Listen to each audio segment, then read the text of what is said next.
साथियों, आप सभी जो यह तस्वीर देख रहे हैं वह पृथ्वी के किसी बर्फीले क्षेत्र की नहीं बल्कि चांद की धरती पर उतरे इंसानों की है, जो चांद की धरती पर अमेरिका का झंडा भी लगा रहे हैं।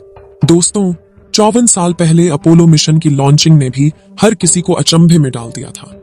यह वही मिशन था जिसके तहत पहली बार इंसान ने अपना प्लेनेट छोड़कर चांद की धरती पर उतरा था।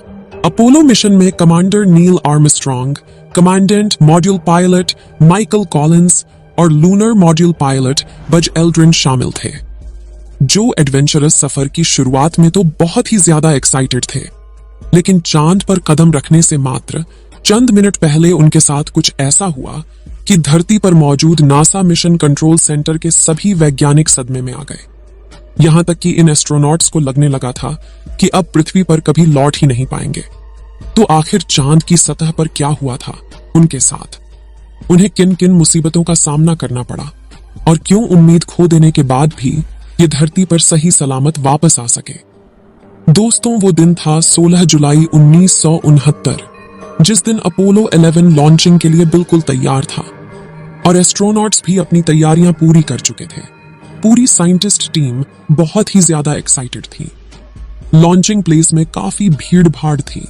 इस मिशन की लॉन्चिंग को 10 लाख लोगों ने समुद्र के किनारे और राजमार्गों से देखा था।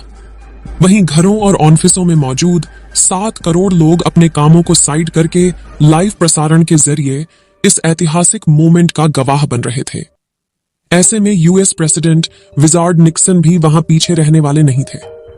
व्हाइट हाउस में मौजूद टीवी पर उन्होंने लाइव अपोलो मिशन को उड़ान भरते देखा था।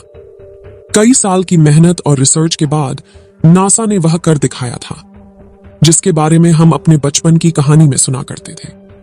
यह मिशन सुबह 9:32 पर लॉन्च किया गया, जो पृथ्वी की कक्षा में सिर्फ 12 मिनट में ही एंटर कर गया था।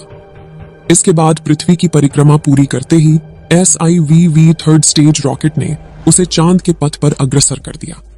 इसके 30 मिनट बाद में रॉकेट सैटर्न वीक स्पेसक्राफ्ट से अलग हो गया और स्पेसक्राफ्ट बिल्कुल सही गति से अपने दिशा की तरफ बढ़ने लगा। फिर आया 20 जुलाई का दिन, जब मुख्य यान कोलंबिया से लूनर मॉड्यूल अलग हो गया। कोलंबिया में माइकल कॉलम अकेले रह गए थे और वहां से निरीक्षण कर रहे थे कि लूनर मॉड्यूल कैसा परफॉर्म कर रहा है। लूनर मॉड्यूल में नील आर्मस्ट्रॉन्ग और बज एल्ड्रिन भी मौजूद थे। दोस्तों, 20 जुलाई को चांद की सतह के बेहद करीब पहुंच गए और तीनों एस्ट्रोनॉट्स 4 दिन के सफर के बाद अपनी दुनिया से निकलकर चांद की इस दुनिया में बहुत उत्साह महसूस कर रहे थे। जब सबको लग रहा था कि हर एक चीज यानी सब कुछ प्लान के मुताबिक है, तभी तीनों एस्ट्रोनॉट्स को पता चला कि ईगल निर्धारित समय से 4 सेकंड आगे चल रहा है। हमारे लिए 4 सेकंड का समय भले ही कोई खास इंपॉर्टेंस न रखता हो, लेकिन अंतरिक्ष में हजारों किलोमीटर की स्पीड से चल रहे यान के लिए बहुत घातक साबित हो सकता है और उसे उसकी डेस्टिनेशन से मीलों दूर पहुंचा सकता है। इस 4 सेकंड का मतलब था कि ईगल निर्धारित की गई जगह पर लैंड नहीं करके कहीं और लैंड करने वाला था। अब चंद्रमा की हर जगह स्पेसक्राफ्ट को उतारने के लायक नहीं है। वहां बड़े बड़े गड्ढे और ऊबड़ खाबड़ सतह मौजूद है, जहां से टकराकर ईगल क्रैश भी हो सकता था। यह ऐसी सिचुएशन थी कि दोनों एस्ट्रोनॉट्स के पसीने छूटने लगे, क्योंकि यहां उन्हें पृथ्वी से भी हेल्प नहीं मिल सकती थी। अब अंतरिक्ष यान और चांद की दूरी महज कुछ ही किलोमीटर बची थी कि तभी एक और मुसीबत में दस्तक दे दी, जिससे उनकी सांसें हलक उठी, क्योंकि अपोलो 11 का गाइडेंस कंप्यूटर खतरे का संकेत देने लगा। इसकी सूचना धरती पर भेजी गई, जिसके बाद नासा के मिशन कंट्रोल सेंटर में हड़कंप सा मच गया। सब सोच में पड़ गए कि आखिर कंप्यूटर ऐसा संकेत क्यों दे रहा है। थोड़ी जांच के बाद एस्ट्रोनॉट से कहा गया कि ओवरलॉर्ड की वजह से आने वाला संकेत है, जिसे नजरअंदाज करके एस्ट्रोनॉट्स अपने मिशन में आगे बढ़े। इसके बाद सबकी जान में जान आई और वह चांद पर लैंडिंग की तैयारी करने लगे। तभी नील आर्मस्ट्रॉन्ग की नजर बाहर गई। उन्होंने देखा कि ऑटो पायलट कंप्यूटर एक बहुत बड़े गड्ढे के पास यान की लैंडिंग करा रहा है। इसके बाद उन्होंने तेजी दिखाई और यान के ऑटोमेटिक सिस्टम को बंद करके उसका कंट्रोल अपने हाथों में ले लिया। फिर उन्होंने ऐसी जगह ढूंढना शुरू किया जहां अपोलो यान को बिना किसी नुकसान के उतारा जा सके। आखिरकार काफी मुश्किलों के बाद चांद पर कदम रखने का समय आ ही गया और 20 जुलाई के दिन 20:17:39 IST पर ईगलयान की चंद्रमा पर सही सलामत लैंडिंग हो गई। इसके बाद नील आर्मस्ट्रांग ने लैंडिंग की सूचना कोलंबिया में मौजूद माइकल कॉलिंस को दी।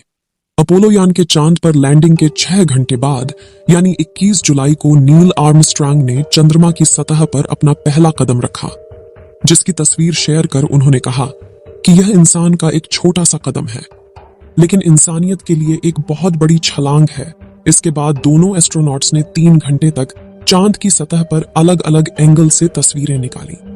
वहां से पत्थर कलेक्ट किए, मिट्टी उठाई और सतह को खोद कर वहां से नमूने लिए, ताकि पृथ्वी पर इन सभी चीजों की जांच हो सके और चांद से जुड़े उन रहस्यों से पर्दा उठ सके जो अभी तक किसी को पता नहीं है।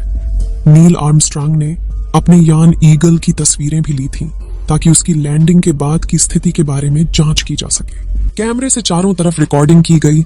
दोनों एस्ट्रोनॉट्स कंगारू की तरह उछल कूद करते हुए आगे बढ़ते नजर आ रहे थे। चांद पर ग्रेविटी कम होने की वजह से वहां उनका चलना काफी मुश्किल हो रहा था। उछलते और गिरते पड़ते हुए उन्होंने अपने सारे मकसद को पूरा किया और वहां अमेरिका का झंडा भी फहराया और उसे सलूट भी किया और यूएस प्रेसिडेंट से फोन पर बातें की, जिसे पृथ्वी पर मौजूद लोग लाइव देख रहे थे। वह बहुत ही गर्व का मूवमेंट था, जिससे न सिर्फ नासा और यूएस के सीने चौड़े हो गए, बल्कि इसे पूरी दुनिया के इंसानों द्वारा हासिल की गई एक बहुत बड़ी अचीवमेंट के तौर पर देखा गया। इस लाइव प्रसारण को कम से कम 60 करोड़ लोगों ने देखा था और वे इतने हैरान थे कि उन्हें अब भी अपनी आंखों पर यकीन करना मुश्किल लग रहा था। यह मिशन तो सक्सेसफुली हो गया। सबके मन में उस समय यही चल रहा था, लेकिन अभी भी इस मिशन की मुसीबतें खत्म नहीं हुई थी। झंडा फहराकर एस्ट्रोनॉट्स जैसे ही मुड़ते उनके सामने कुछ ऐसा हुआ जिससे उनको लगने लगा कि अब वह चांद पर ही अटक चुके हैं और धरती पर कभी लौट ही नहीं पाएंगे। असल में कम ग्रेविटी की वजह से अंतरिक्ष यान के फ्यूल पाइप का प्रेशर जरूरत से ज्यादा बढ़ चुका था और फ्यूल कन्वर्ट होकर बर्फ का रूप ले रहा था। यह प्रेशर इतना बढ़ चुका था कि अंतरिक्ष यान कभी भी ब्लास्ट हो सकता था और यह ऐसी स्थिति थी जिससे एस्ट्रोनॉट्स की सांस रुक सी गई। लेकिन 2.5 घंटे चांद पर घूमने के बाद उन्होंने देखा कि अंतरिक्ष यान के पाइप का प्रेशर कम होने लगा है और बर्फ पिघलनी शुरू हो गई है, जिससे उन्हें सुकून महसूस हुआ। लेकिन उनकी यह खुशी ज्यादा देर तक नहीं टिक सकी, क्योंकि एक और मुसीबत इनके सामने खड़ी हो गई।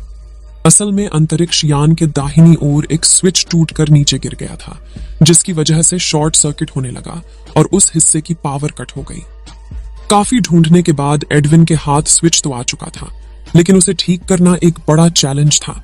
जैसे तैसे करके उन्होंने उसे ठीक किया और पृथ्वी पर लौटने के अपने सफर की शुरुआत की। इसके बाद 24 जुलाई के दिन अपोलो 11 पृथ्वी पर लौट आया था। उनके स्वागत के लिए यूएस प्रेसिडेंट खुद गए थे और इन एस्ट्रोनॉट्स के सम्मान में पार्टी भी रखी गई, जिसमें कई देशों के पावरफुल लोगों को इनवाइट किया गया। तीनों एस्ट्रोनॉट्स ने कई देशों का दौरा भी किया, जहां से उनको बहुत और सम्मान मिला। दोस्तों, ये थी चांद पर पहली बार जाने वाले इंसान की अद्भुत कहानी। इस वीडियो को एक लाइक जरूर करें और अपने मित्रों तक इस वीडियो को शेयर करें, ताकि उन्हें भी जानकारी मिल सके। इसी तरह और भी वीडियो को देखने के लिए अपने भरोसेमंद चैनल को सब्सक्राइब जरूर करें और बेल आइकन को ऑल पर सिलेक्ट करना बिल्कुल ना भूलें। मिलते हैं किसी और नॉलेजेबल वीडियो के साथ। वीडियो को अंत तक देखने के लिए धन्यवाद।